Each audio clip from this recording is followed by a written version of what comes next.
All right. We are in your white packets today.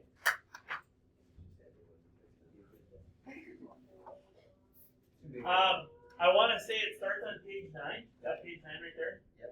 Yeah, let's go. Let's hammer up page 9. Okay, let's do page 9. So again, you don't know how to do all of this stuff yet. Let's just do 9. Yep. Okay.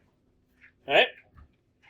Here we go. See, now the counter's way up at the top, not in the bottom. Yeah. All right. So a giant piece of paper is cut into 3 equal pieces. Then each of those is cut into 3 equal pieces.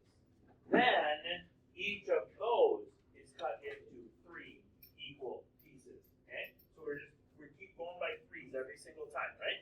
So 0 cuts, we've got 1 piece of paper.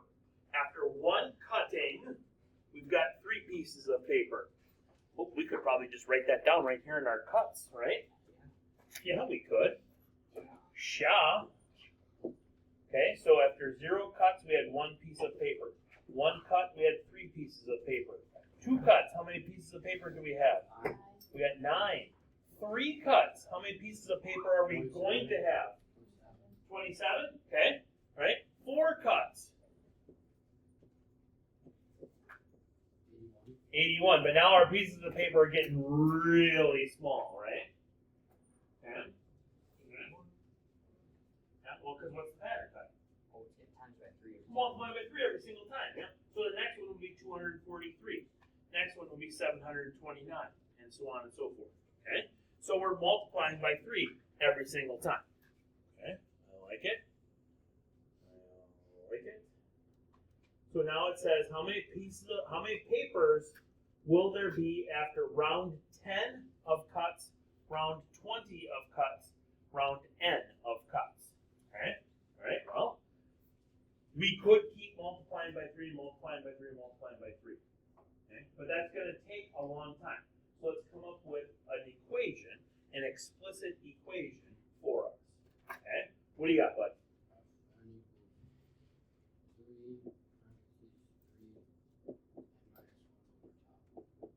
Equals 3 times 3 to the n minus 1 power. Okay? All right? I like that. Or, what would another one be? An even easier one. 3 to the n power. Okay? I know that's what you meant, okay? But the way that you said it, when you just said 3n, okay, you meant, or what you said was 3 times n. But you meant, I knew, I could see it in your eyes, you meant 3 to the n power. Okay? All right?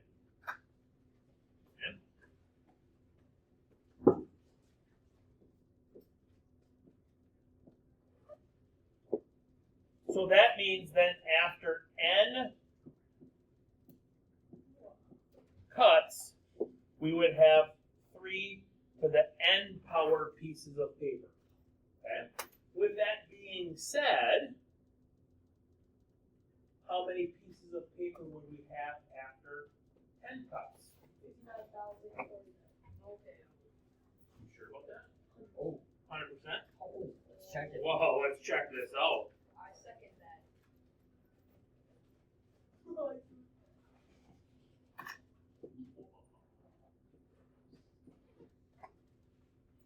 Okay. Yep.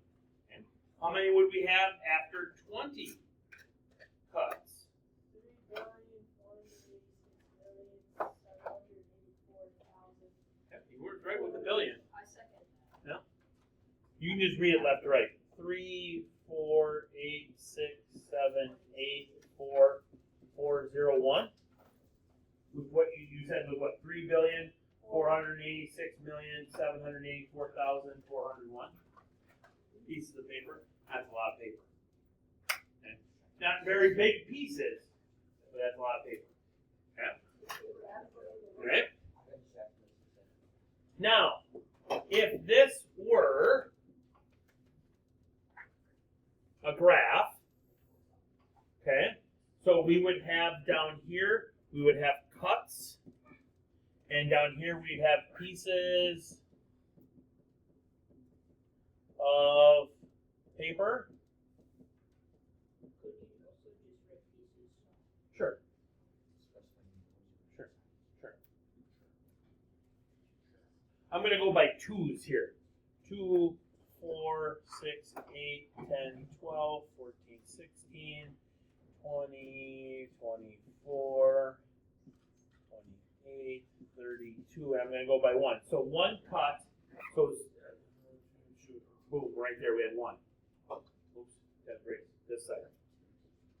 I went by twos. 1 was 3, 2 was 9, 3 was 27, 4 is off the charts already. What kind of a domain do we have on this one? Question that we always ask is, can we have 2.5 cuts? No, we can't have a half cut here, right? We're either cutting or we're not cutting. So since we can't have a half of a cut, can I, or I'm stopping my question midway through. What kind of a function is this if we can't have half of a cut? It's discrete, okay? So because it's discrete,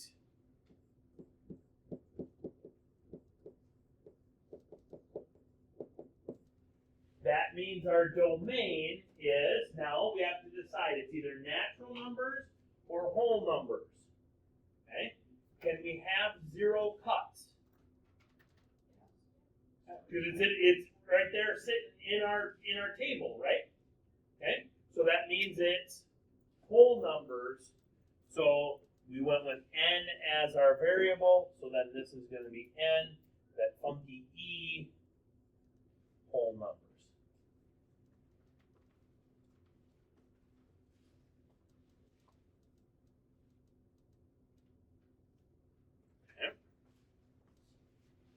We already answered the discrete or continuous question. We already said why.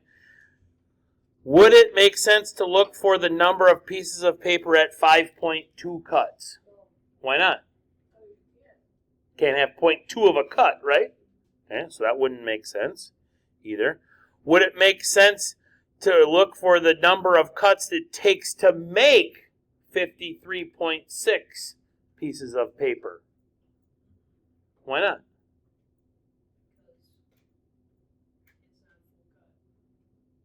We're talking paper now, though. We're talking to make. So on this one, it would be here. What this is representing here is this is saying we want n equals 5.2.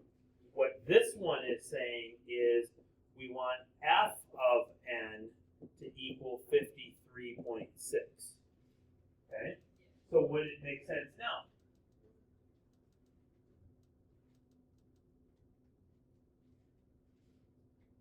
Find 53.6 pieces of paper. Why not? I'm all about the why.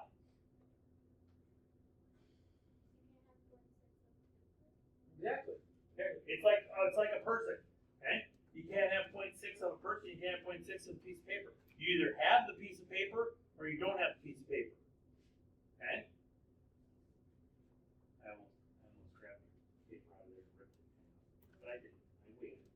I was smart. I thought before I acted.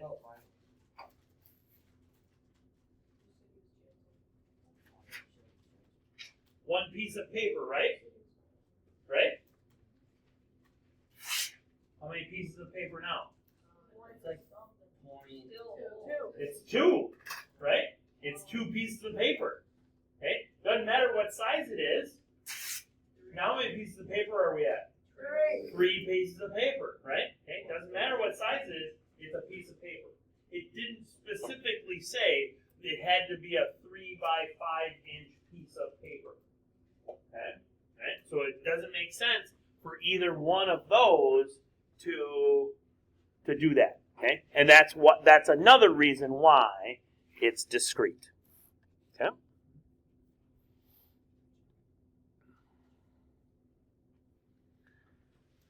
Medicine taken by a patient breaks down in the patient's bloodstream and dissipates out of the patient's system.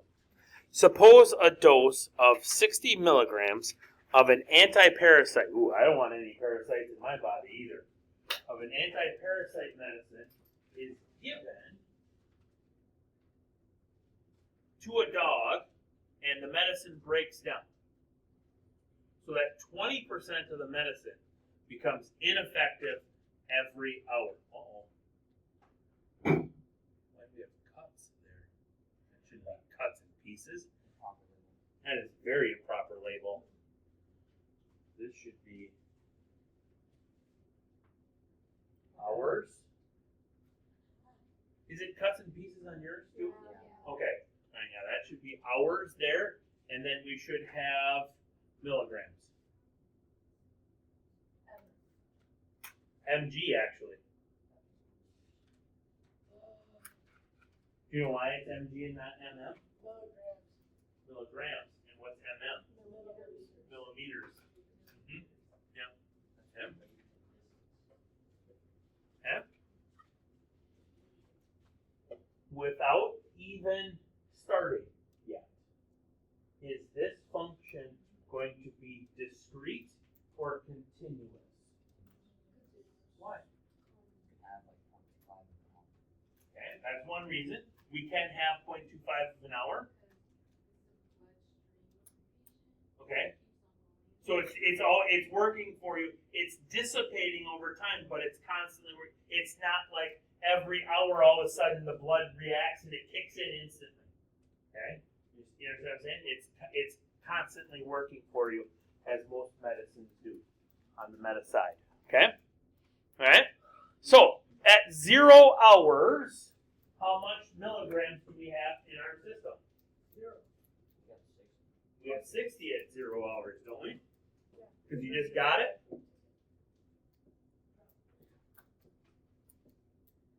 Okay. Next question, so we can figure out after 1 hour. Is this arithmetic or is this geometric? Geometric, okay. So remember that an arithmetic one is linear.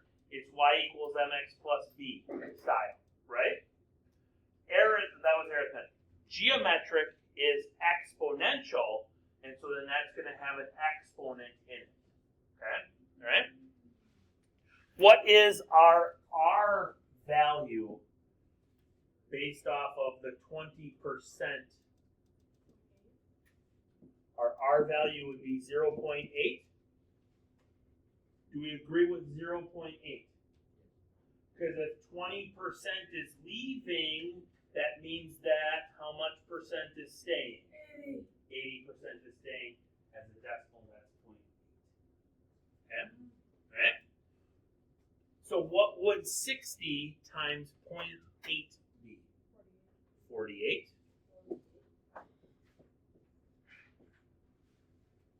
After 2 hours.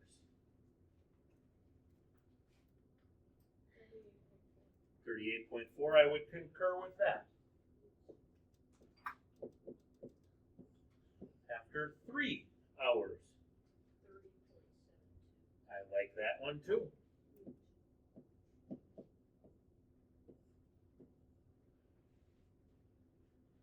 So we answered the 3. Oh, we can't answer the 4 point.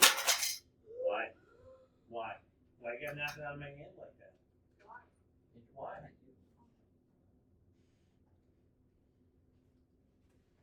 We can't answer the 4.25 yet, right? Because we don't have an equation. Okay? So let's come up with an equation then. F of n, I like f of n so far.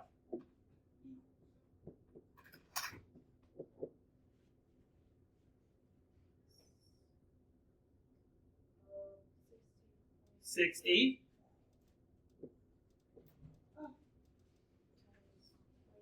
times 0.8 to the what? To the n power? To the n power? To the n power.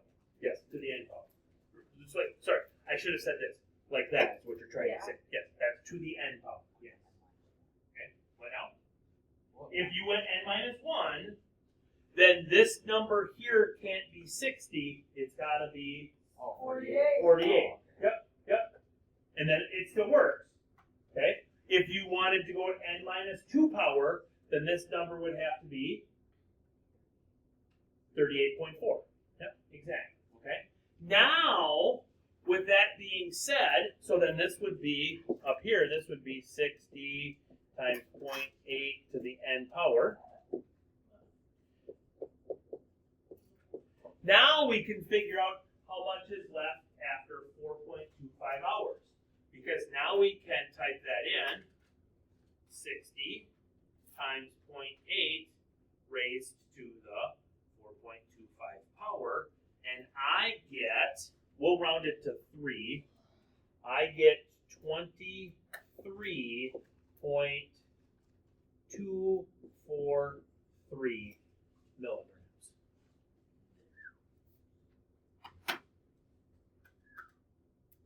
And you guys said that this was continuous, right? Because we can do that, so we can find that out. Yep, I love it.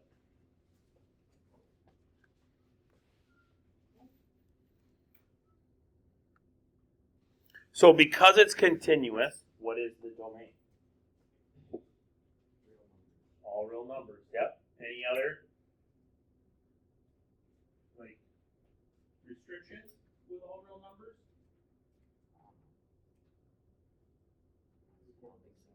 What? Till 0? It needs to be greater or equal to 0. I like that one. N has to be greater than or equal to 0? Why? Because you can have a negative hours.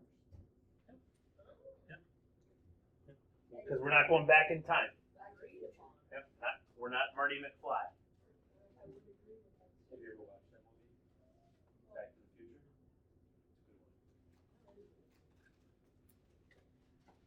I didn't so much care for the sequels, but the original, really good. What about that cowboy? Cowboy one. You got me confused. Back to the Future 3? About that surfboard. Yeah. Back to the Future 2 was the future one. Back to the Future 3 was the Western one. The Western one was Yeah. the future one. Okay, so now let's answer these questions. Would it make sense to look for an amount of active medicine at 3.8 hours? Does that make sense? Yeah. Because maybe you have to have a certain amount in your system before you can eat something. Okay, so that might happen at 3.8 hours, let's say. Okay. Would it make sense to look for it when there is 35 milligrams of medicine left in the system? Will you tell me it's not a why not? It's a yes or a no there, Ty. Yeah. Yeah? Why? What if you need to know when to take it again? Exactly. That's exactly right. Yep. What if it's ineffective after, there's 25 milligrams left in your system and it's really basically ineffective then you would have to redose. Okay? Right? So yes, so both of those, because it's continuous, both of those make sense. Whereas in the last one, it didn't make sense because it was a discrete function. What needs to be considered when looking at a sexual context? Well, if it fits, yeah, exactly. If you can have half of a turn or half of an hour or something like that, yep. Describe the difference in each representation for a discrete and a continuous function, okay? So we didn't graph this one, but what would have we been able to do with this graph? It would have been a curve because it wasn't linear, but yep. Okay, we could have drawn in a curve. I almost drawed a curve. We could have drawn a curve there. Yep. Okay. All right. So on a table, what do you guys notice too about discretes? And a table really doesn't show anything. Actually, tap the brakes. Hold on. Let's just go right to this. Okay. So if it's a discrete function, the context features, the change happens at once, the inputs and outputs are countable. Okay? If it's continuous, the change happens constantly, and the inputs and outputs are not countable, are measurable, but not countable.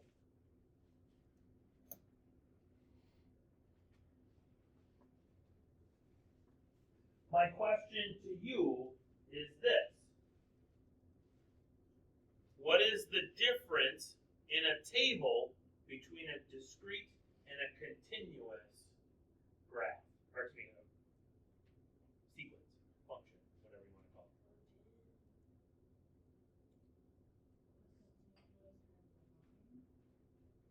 On the table, just the table, not the graph. We're just going with the table. Just the table. Is there a difference? Look back in your notes. What do you got? What you got as a difference? Plot any point at the Table.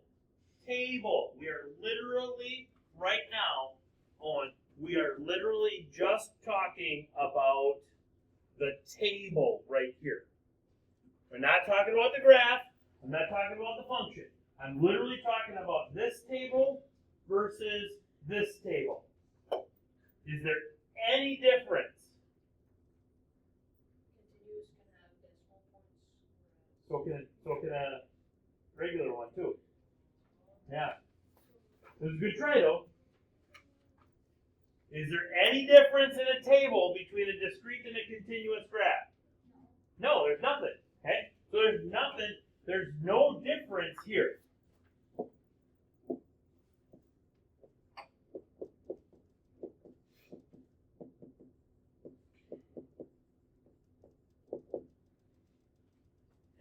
There is no difference there. Okay? On a graph, now, Owen, now we're talking graphs.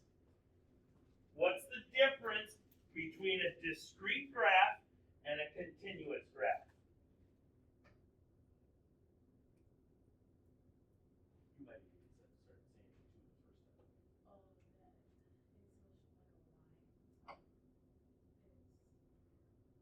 Which one?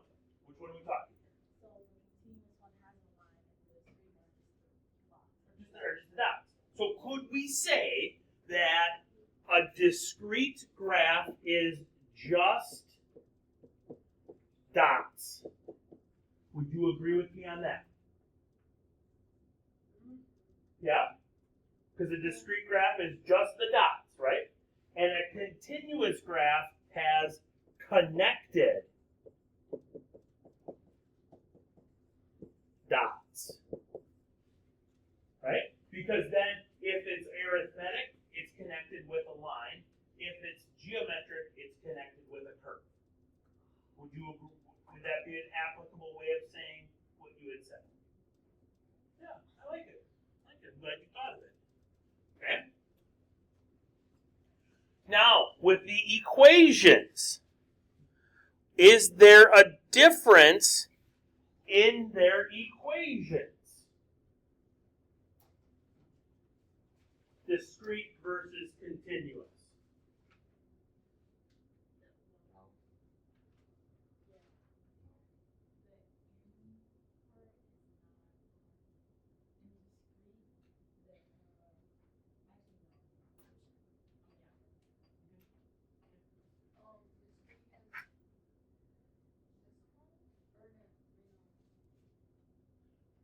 Truthfully, they both can have decimals. I will tell you that. Continuous can have decimals. Discretes can have decimals. We just haven't had a discrete without decimals yet, or with decimals yet. You're thinking arithmetic versus geometric. I'm thinking discrete versus continuous. Okay? Is there any difference between their functions or their equations? No, that's a no difference.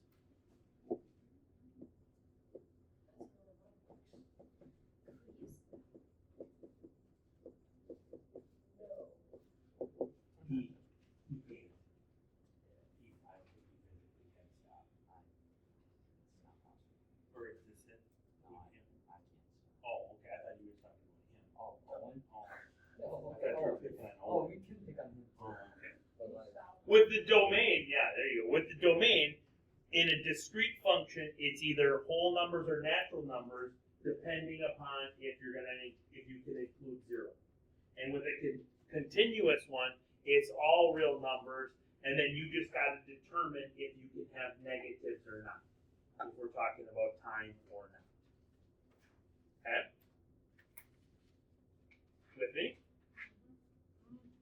Now, let's take a second here to go through the homework from 2.2. So the homework that you have to do for this section. There it went. Okay? So, 1 through 3 is finding the slope. How do we find the slope off of a graph? Rise over run. Okay, we can handle that. Okay. How do we find the slope in a table?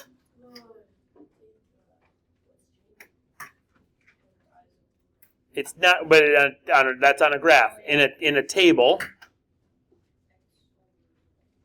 change in y over change in x, okay, or change in f of x divided by change in x, okay, all right.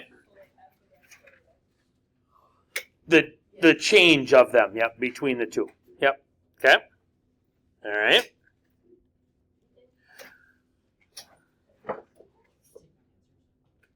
Completing that, figuring out the slope, yep, off of a graph, or excuse me, off of an equation. Where do we find the slope in an equation? Y equals mx plus b. As long as it's y equals, yep, then it's the coefficient of the x, yep, okay. Freeway construction pours 300 feet of concrete a day. That we need to make a table out of that. Determine if it's linear or exponential, discrete or continuous, okay. And then make an equation. We can handle that. Bacteria doubling in number 5. We can handle that. Same thing. Making all 3. What do you mean? Well, for a freeway construction, where would you start? Oh, sorry. Bacteria doubles every day? Sure. Yeah. Because you can't double 0. 1 would be 1. Yep. Okay. Bricklayers started laying 5% more bricks each day. We can handle that one. Average person takes 10,000 steps a day. We can handle that one. Buenos Aires is adding 8% to its population every year. We can handle that one. What now, on all of those graphs, what's one of the most important things on the graph part? Very important on the graph part. Anybody? Let me go back and show you one of my graphs.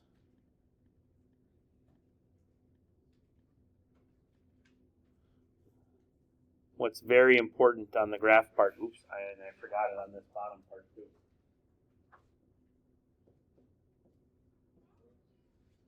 What's important on the graphs? Labeling and showing your scale. Yep. The label in words and in numbers on your graphs. Okay? All of your graphs should have words and numbers, especially when there's context in the problem, like there is on all of those.